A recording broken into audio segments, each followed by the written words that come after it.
So myself as a leader, first and foremost, I know who I want to be. I know what I want to be. I am constantly striving to become better at it. I'm always happy with who I am and where I am and what I'm doing, but I also know that I can always be just a little bit better.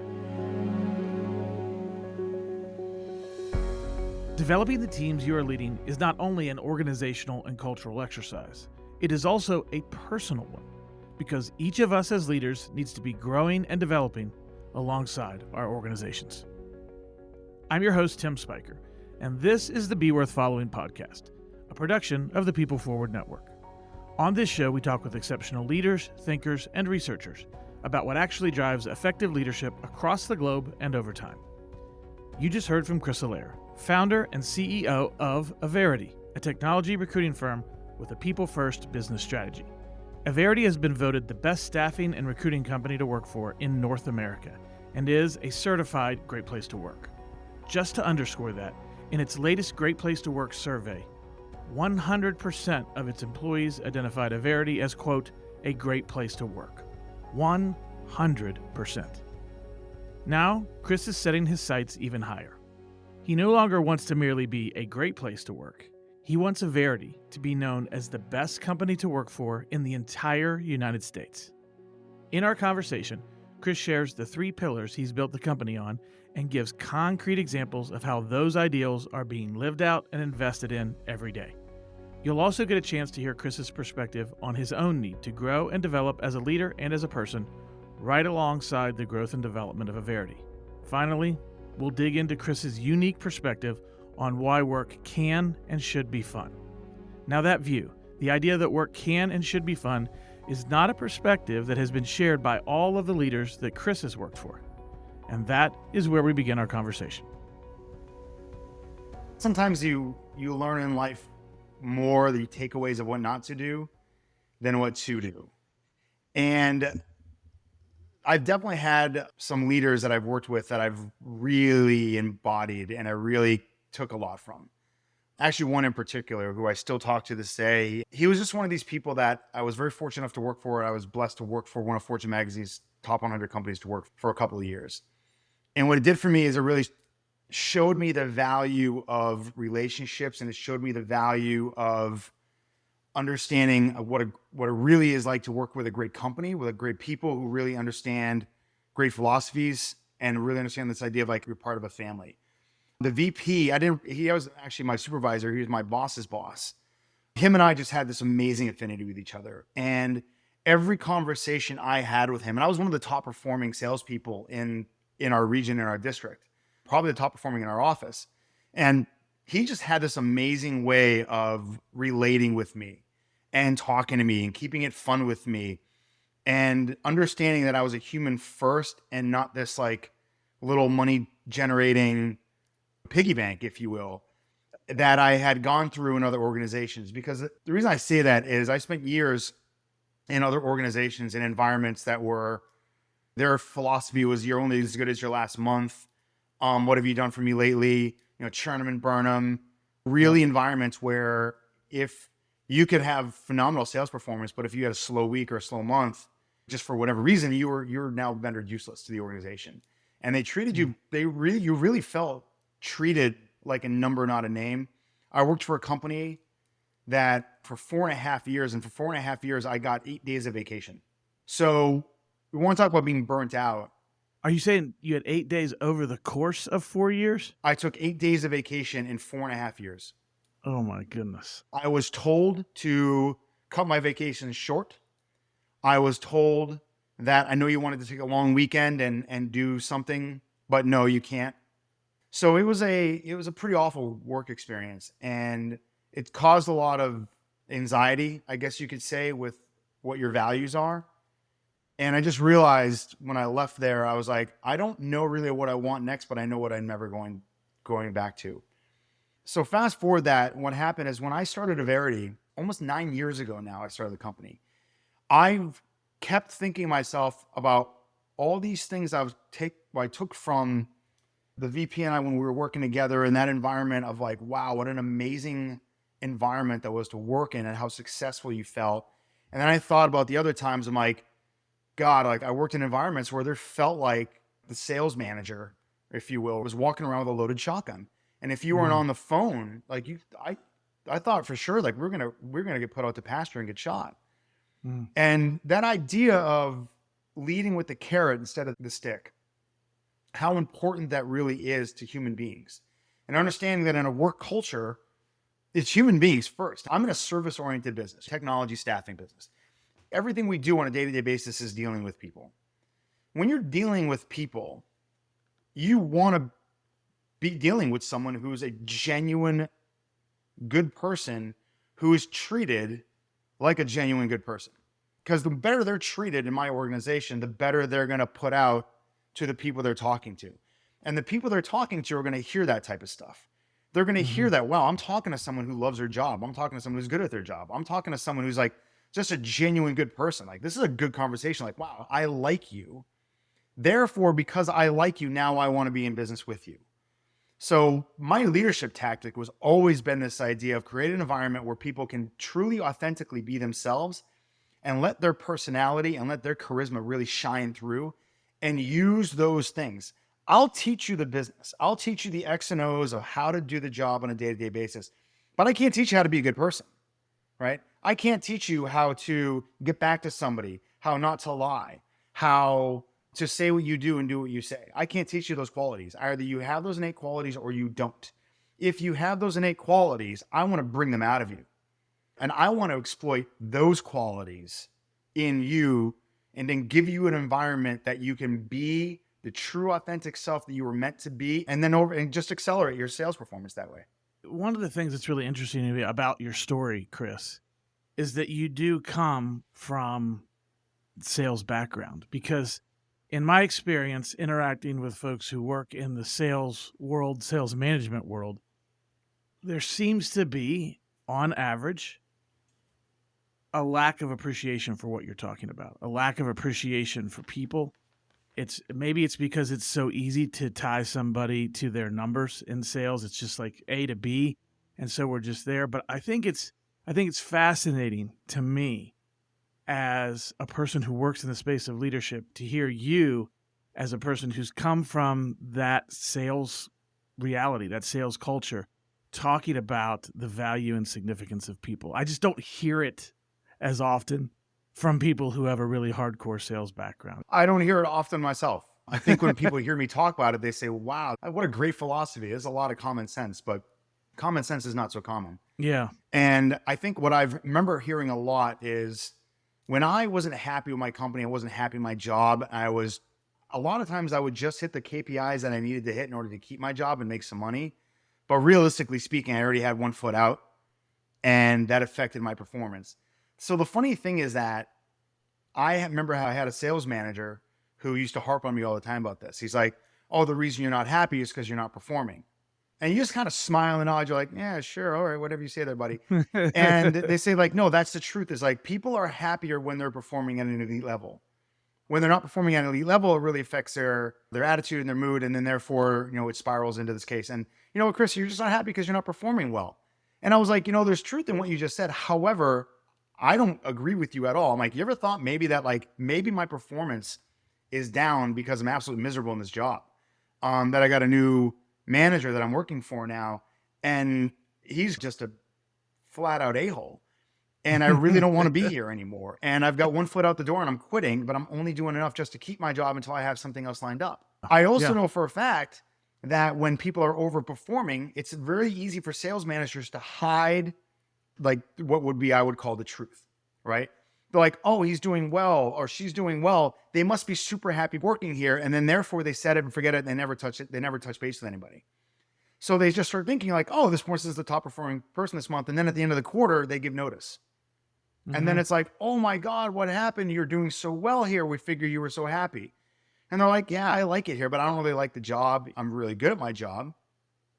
That's why I'm performing, but I don't actually like working here. So the goal, what I always said is like, you know what? Your performance is your performance, but the human being is the human being.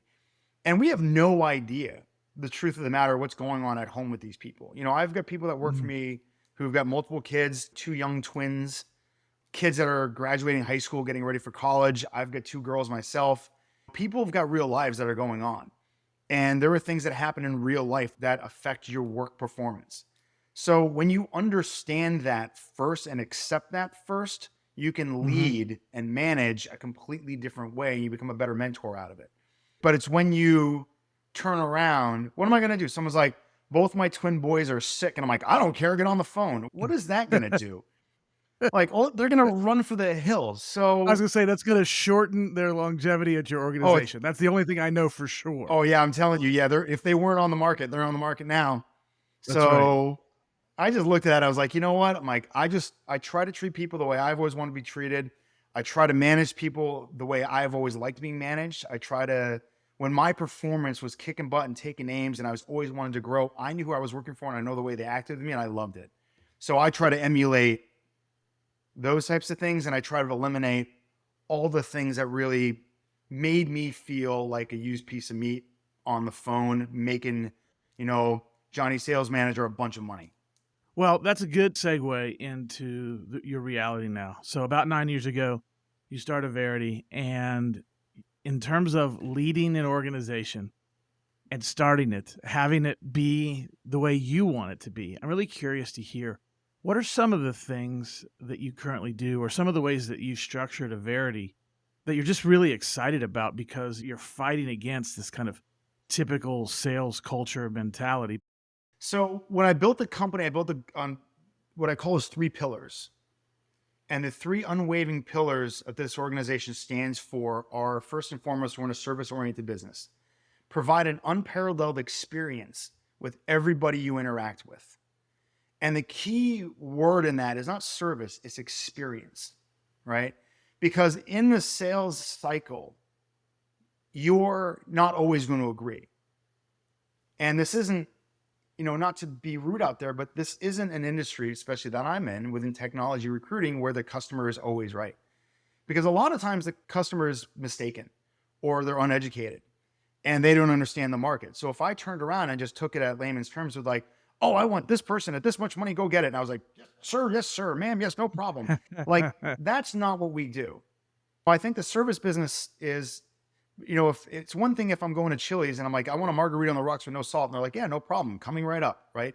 Versus the experience in my industry is who you're dealing with, how are you dealing with them, what kind of empathy do you have with them, what's the information you're taking with them, do you really listen and understand what their needs are? And this is both on the candidate and the client side. So providing that unparalleled experience with everybody you interact with leaves a way better flavor in everyone's mouth. And what I can say to this is if you think about experiences that are like daunting to people, I can tell you like going to the dentist. Most people don't think about going to the dentist and like, oh my God, I get a cleaning this week. Like, oh, sweet. Like, love that cleaning, right? You're like, no. Yeah. So what, like the experience has already ricocheted something in your mind that it connotates it's a negative environment for you. Mm-hmm. Now, what if I told you you're going to go to a cleaning and you get to watch Netflix and you get a foot massage while you're getting your teeth cleaned? Oh, wow. Right? Changes the experience. So all of a sudden you're like, well, that would be cool. So it's something that small can now change your mindset on your experience. Or all of a sudden you're like, no, I've got to get my teeth cleaned anyways every 6 months or they're going to fall out of my head. And I don't want that to happen. But at least, you know what? At least I get a good experience while I'm doing it. And I genuinely like my dentist because she's pretty awesome. So all in all, you know what? I don't mind. That little example, and then the 100 ways that could be applied in a variety of different industries, including the one you're in, is a really good example of just changing the thinking to be about the experience. I worked for a really high quality construction firm at one point in my career. And one of the things that they taught us to think and to say and to do is, yes, get the job done, but get it done in such a way that the client would actually want to work with us again. And of course, there's some tongue in cheek in that because construction is notorious for late and over budget. But it really does change the mindset to say, you know what? It's not enough to get the job done under budget and on time. That's important. That's good. Yes, do that. But if you create, and I'm going to come back to your word, Chris, if you create an unpleasant experience for the client and customer along the way, even when you deliver it to them a week early and under budget, they're going to go, well, that's good. maybe we'll work with them again, but we'll see. Like the door is open now to your competition because all you did was deliver and you didn't think about the experience. So I love that. I love that perspective. So talk to us about the other two pillars. Teamwork. I'm a big fan of people work in teams, and teams win championships, not MVPs. So the model that I really stuck to was this idea of like together everyone achieves more. Communication, collaboration, 2 heads are better than 1, 3 heads are better than 2. But really this idea of we share everything together and we win together as a team. And it's a very interesting sales environment because it's actually the way I've set it up, it's a little bit easier to manage. Nobody has any client ownership. Nobody has any candidate ownership. Everything is put into a pot. And there are people who are going to maybe be a point of contact. But at the end of the day, the way everything's managed is just basically a pool, and we split the pool amongst the team. So the reason I wanted to do that is if you think about going back in history, and the teams that win championships, sometimes they're going to have the MVP, but a lot of times they don't. And if you ever ask the MVP if they would rather be the MVP or rather get the ring, I bet you 99 to 0.9% of the time they'd say like, you know what? If it came down to it, I'd rather get the ring because winning the championship is really what I'm playing for. So I build teams that are focused on a teamwork, communication, collaboration, where we're all in this together. And if we all work together, we all win. I want to ask you a question about the teamwork one before we move on to the next one, if we could. So we have the fun phrases, teamwork makes the dream work and all that stuff. We kind of laugh, smile when we say that because we know on one hand it's cheesy, but on the other hand it's true. But at the practical level, when you're talking about communication and collaboration, because teamwork is something that if I went and did a survey of every company that I know and said, hey, how many of you think teamwork is important? Most of them, if not all of them, are going to say yes. So talk to us a little bit about how you raise the level, up the ante on teamwork so that it is something more than just a platitude that everybody agrees with. No, we. Okay. What I mean by that is vocabulary. So we don't talk about my client. I don't talk about my leads. We talk about our clients. We talk about our candidates. We talk about our lead base. There's nothing selfish here whatsoever.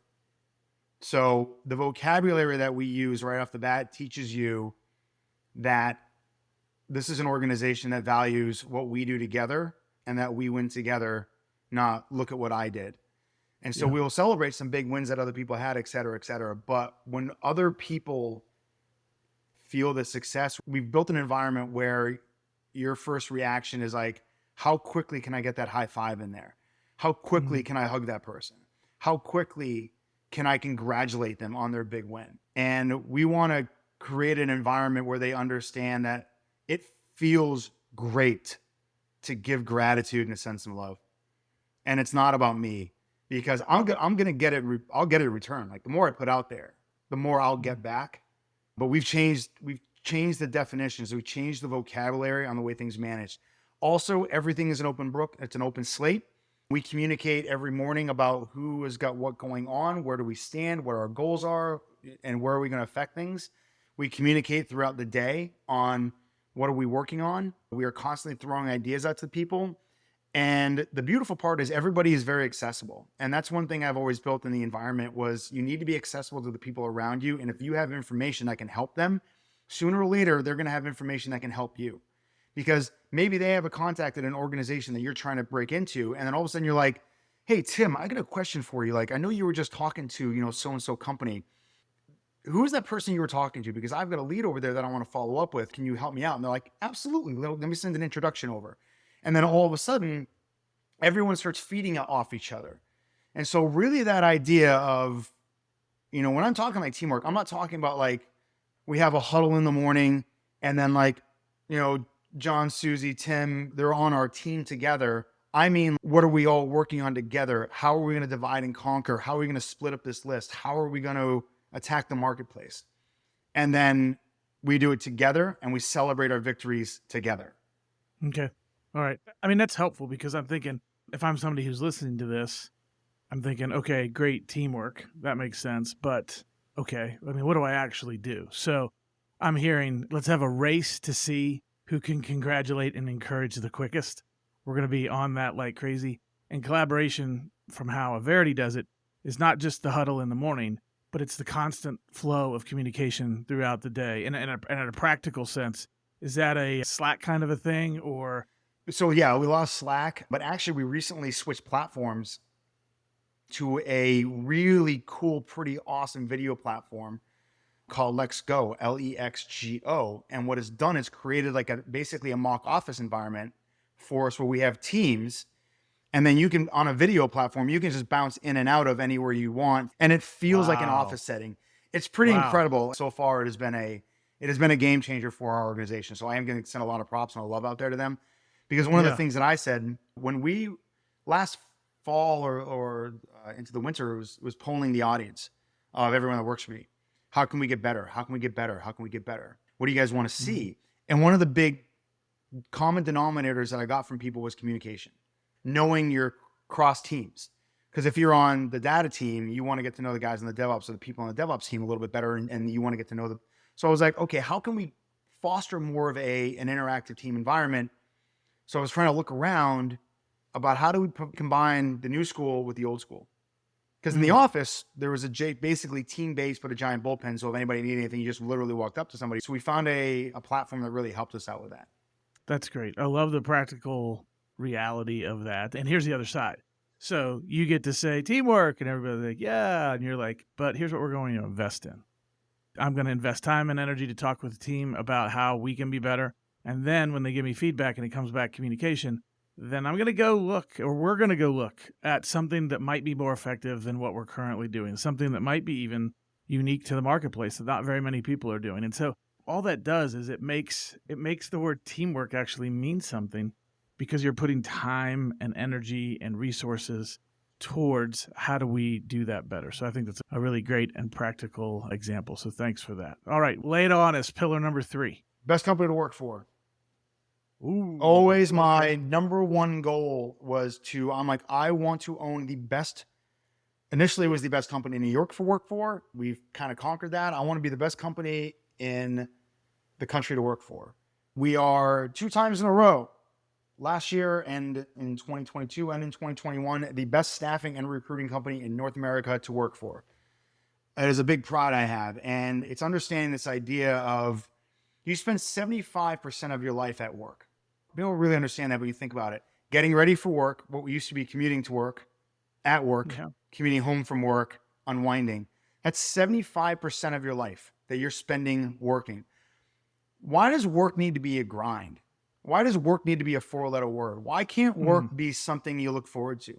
Why can't work be an environment that you really feel supported in? Why can't work be someplace you're like, I love my job. I love the people I work with. I love going to work every day. I actually would rather be at work than be at home. Why can't you create that type of culture, that type of environment, right? So this idea that goes back to the experience and other things that I've learned from the past, but it was like, no, create an environment where that's awesome. And I had somebody, believe it or not, as a kind of a partner and a CEO that I worked for, that said, Chris, you don't get up and go to fun every day. You go to work. You grind it out, and then that's what you do. And I was like, that's you. I don't want to do that. That sounds terrible. Like, why would anybody want to be associated with something like that? Especially in a sales environment. Like, it's tough enough that we're pretty competitive with ourselves on a day-to-day basis already. So why are you creating an environment that's fostering poison? Create an environment that fosters growth. Create an environment that fosters like the flowers blooming. Like, create an environment where people walk in and they just feel successful just being there. Where they look around and they see a bunch of people having fun. Where they see a bunch of people that aren't taking themselves too seriously, where they're playful. Like, if we screw up, it's not the end of the world. It's okay. It's all good. Don't worry about it. It's not that big a deal. We've all done it before. Everybody has made a mistake, except for me, obviously. So I thought I made a mistake once, but I was wrong. One time, maybe, but no. So, but I don't mean other than me, obviously, because I'm perfect. But it's this idea of like, you know what? If you made a mistake, like kind of have some fun with it. Wear it on your sleeve. It's not that big a deal. So stop taking yourself so seriously. Understand that there are fundamental laws in the company, and right off the bat is literally have company laws, and it's vocabulary. Like, you don't have to work here. You get to work here. And that's a big mindset change. I'm like, if you don't want to work here, you're welcome to leave anytime you want. You are not forced to show up here every single day. Okay? You get to. And if you want to, change your mindset and come on in and be a part of this. have an attitude that people want to be around. Be positive, be fun, be playful, be something that inspires greatness from people. Don't inspire poor attitude. And everyone, it's because it's contagious. We've all been around that person, right? It's amazing. You can be in an awesome move and then you see Debbie Downer and you're like, oh, and it just, how much it drops the energy level versus like, man, that person who's happy, how much they bring you up. So be someone that brings people up. Don't be someone that brings people down. That's the culture of the company, is the experience, the best company to work for, and teamwork and communication. And that's the biggest thing that I said when we went remote and when we went permanently remote world, the culture of the company never changed. Now we had perks. We had an in-house masseuse. We had catered lunches. We had snacks. We had the fun coffee things. We had these things, but all those were just perks. That was not the company culture. The company culture had always been everything I just talked about. So all we did is just say, like, we're going to embody the company culture. We just need to learn to adapt it a little bit differently now. I love the way you talk about the perks because I think there are a number of people who look at their organizations or the divisions they're in charge of and they think about, how can I be a better leader? How can I make this better? And they're like, I'll buy a ping pong table for the break room, to those that are still in the office environment. And you're like, that's great. You're still a jerk. You're still a terrible leader. And now people can play ping pong at lunch. And I'm not against those things. Like, those things are wonderful. But that type of tip or trick or tactic is absolutely useless when you're an underdeveloped human being who doesn't lead people well. You're not going to be able to cover it up with a cool coffee maker and a ping pong table in the break room. That is a 100% accurate statement. And I love to play ping pong. You know how many times I've been to companies and I've seen a ping pong table there and I've never seen it used? It just sits there. You know what? There's actually probably a great metaphor there. It's a visual symbol of what could have been, but is not. It's just there. Well, I think they're actually, not that I planned this, but I think there's a good little segue here, which is, as we've been talking about the pillars of the organization and the ways that you live them out, there is, as we've been talking just now, there is a person, there's a human being, there is a leader behind that. And so I'd love for folks to hear a little bit about you as a leader.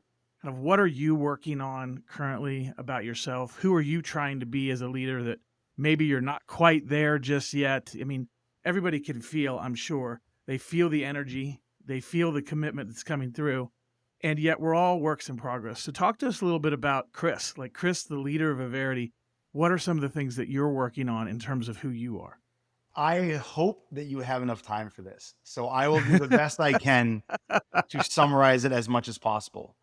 I think this is a fun question, actually, because if I was to start, I'm going to start with this, is what I want to be and how I want to be remembered and how I want to be recognized. And my belief pattern for myself is that what I want people to say is that I was one of the most influential leaders and influential people that they were ever been associated with. That my strength and my calling to being here in this lifetime is to influence people to find the best in themselves, the best person that they are, and let it flourish, and to realize what they have inside of them. And I want to be that person of influence.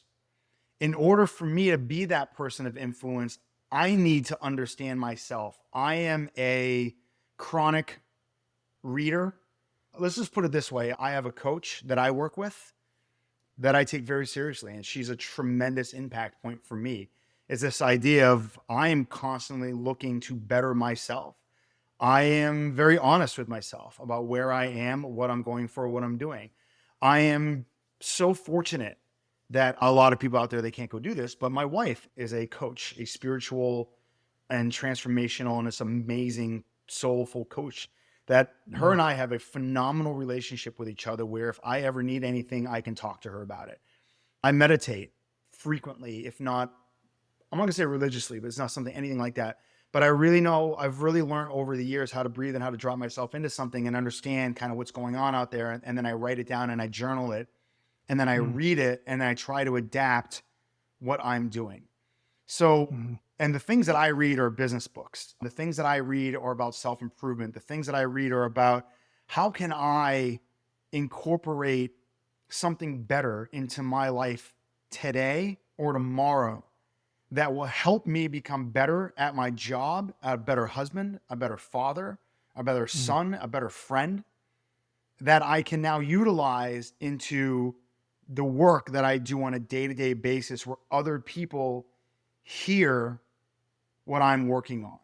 I am very honest with myself. I wear my heart on my sleeve.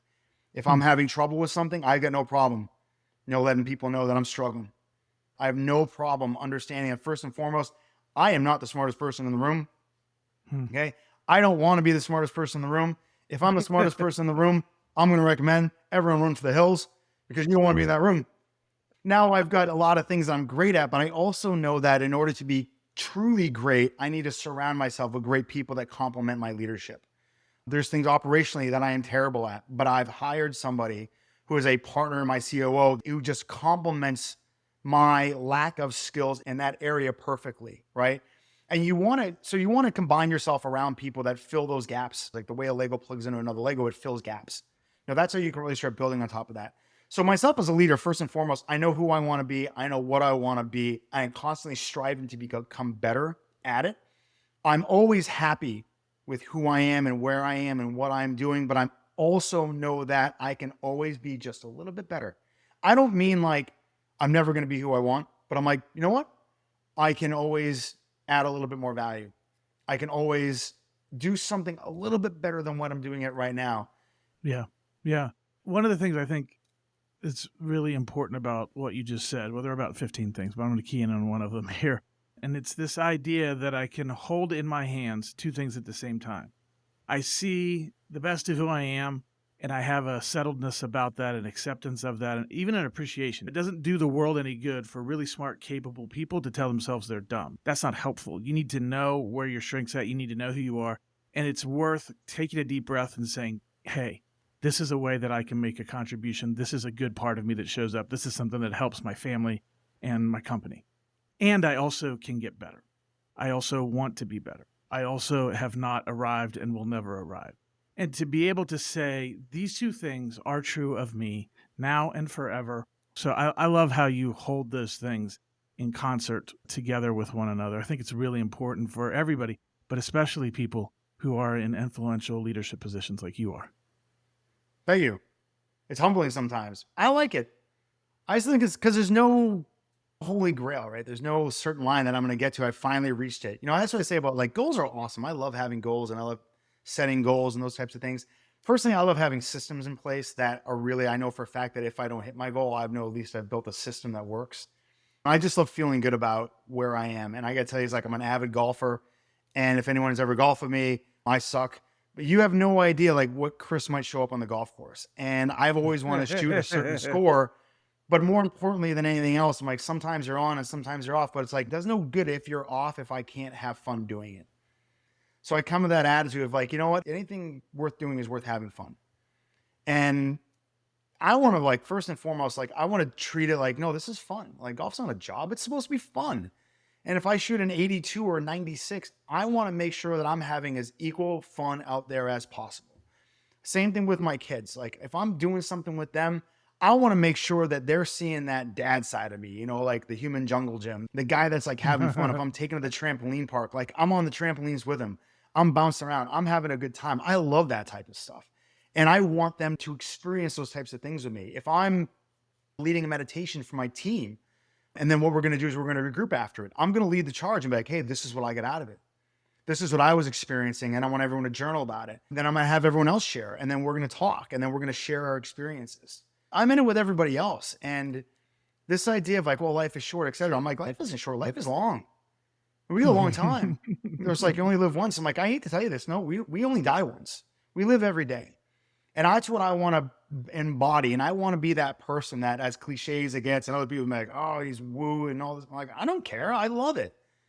And what's wrong with that? What's wrong with waking up happy every single day? How beautiful is that? And think about who doesn't want to follow someone like that. The people that influence me and the people that I read about and the people in the business world, they're people that I look at. I'm like, they're so much fun. And I want to emulate that type of youthful success that they have. As we wrap up today, I've got a couple of things that I want to make a special note about that Chris shared with us. If you heard there towards the end, one of the things that he talked about is how much work he is doing on himself. And I think that it's really interesting when you compare and contrast that to all that he was saying about what he's developing and building in the culture of Averity. You see, I think this is a really important concept for us all to pause and think about for just a moment, which is to say, even as we have great passion for the work that we're doing, the organizations that we're building, and the people that we're leading, the only way for us to really maximize our impact with them is to be working on ourselves as well. It is who we are that makes such an impact on others. It's going to always make a bigger impact when it comes from the core of who we are. That is the amount of curiosity and empathy, the amount of settledness and personal security. All those things that we show up with, those make a bigger impact on people than any of our product knowledge or industry experience. And so if we want to be successful as we passionately lead our organizations and people, we cannot only be looking out, we also need to be looking in at the same time. So I love that even as you heard that incredible energy from Chris around what he's doing with the organization, that he's making significant internal investments in developing who he is at the same time. That is so impressive and so important. The other thing that I want to point out as we are getting ready to wrap up here today is the importance of stories and examples. You see, as Chris talked about the 3 pillars of Averity, you might have heard some things in there that you've heard before. I doubt that it's the first time you've heard the word teamwork. I doubt that it's the first time you've heard somebody talk about having an exceptional service experience. And I doubt that it's the first time you've heard somebody talk about wanting to be the best company to work for.